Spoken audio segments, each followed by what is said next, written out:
Ethanol मिले petrol से गाड़ियां खराब हो रही हैं। गडकरी के बेटों की संपत्ति दिन गुनी रात चौगनी बढ़ रही। सोशल मीडिया पर गडकरी को गालियां तक पड़ रही। फिर भी मोदी मौन है, मानो ये उनकी सरकार का मामला ही नहीं। तो फिर इस मौन की वजह क्या है?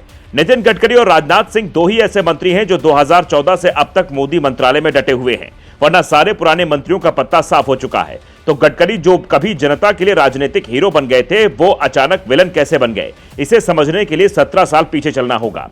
महाराष्ट्र की राजनीति से नए नए निकले गडकरी बीजेपी अध्यक्ष बनकर दिल्ली पहुंचे थे। 52 साल की उम्र में बीजेपी के सबसे यंगेस्ट अध्यक्ष की उपाधि इन्हें ही मिली हुई थी। लेकिन इसी दौरान ये एक ऐसी गलती करते हैं जो इन्हें मोदी के खिलाफ ले जाकर खड़ा कर देती है। संजय जोशी नाम के नेता, जिन्हें मोदी का विरोधी कहा जाता है, उन्हें पार्टी की राष्ट्रीय कार्यकारिणी में जगह दे देते हैं, जिसे देखकर मोदी तब तो कुछ नहीं बोलते, पर जब आरएसएस की ओर से आदेश आता है कि गडकरी को दूसरी बार अध्यक्ष बनाया जाए तो इसके लिए बीजेपी के संविधान में संशोधन किया जाए, तो मोदी एक शर्त रख देते हैं। वो कहते हैं मैं समर्थन देने को तैयार हूं, पर इसके लिए संजय जोशी को हटाना होगा। यह गडकरी और मोदी के बीच की पहली ऐसी अनबन थी जिसने सुर्खियां ज्यादा बटोरी, पर उसके बाद गडकरी के खिलाफ एजेंडा चलना शुरू हो गया। कहते हैं जैसे जैसे बीजेपी में गुजरात लॉबी का कद बढ़ता गया, बाकी राज्यों के बड़े बड़े नेताओं की धमक कम होती चली गई।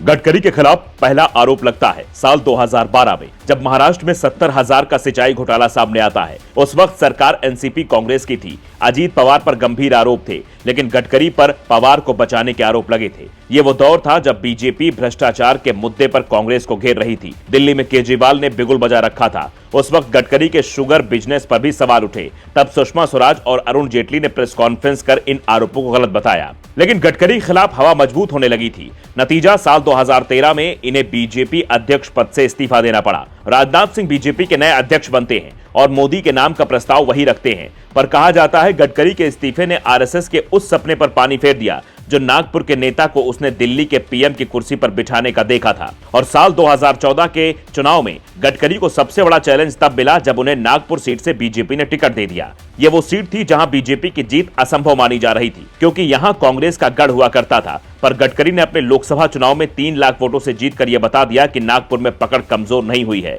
इसी का नतीजा था कि चाहकर भी इन्हें दिल्ली से साइड नहीं किया जा सका।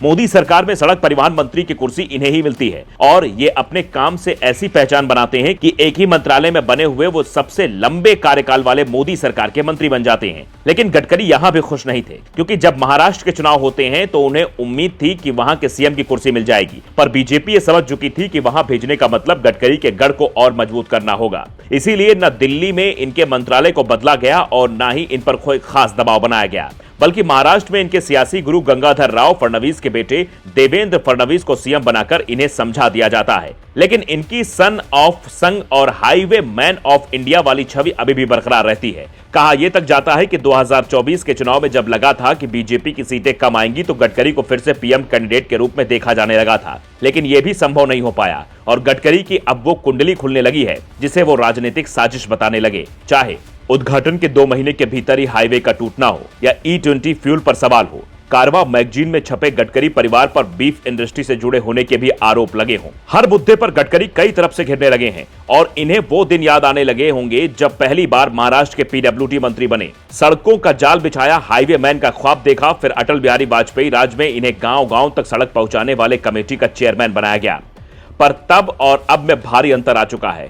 अब इनका बनाया ऑल वेदर हाईवे हो या फिर खराब निर्माण वाली कंपनियों को दोबारा कॉन्ट्रैक्ट दिया जाना, सवाल कई काम पर उठने लगे हैं। हर 3 मिनट पर आज हाईवे पर एक मौत हो रही है। करीब 14,000 ब्लैक स्पॉट हाईवे पर चिन्हित किए गए हैं जो हादसों को दावत दे रहे हैं, और ऊपर से इनके बेटों की कंपनियां E20 फ्यूल के बाद से ऐसे मालामाल हुई हैं मानो अचानक से लॉटरी लग गई हो।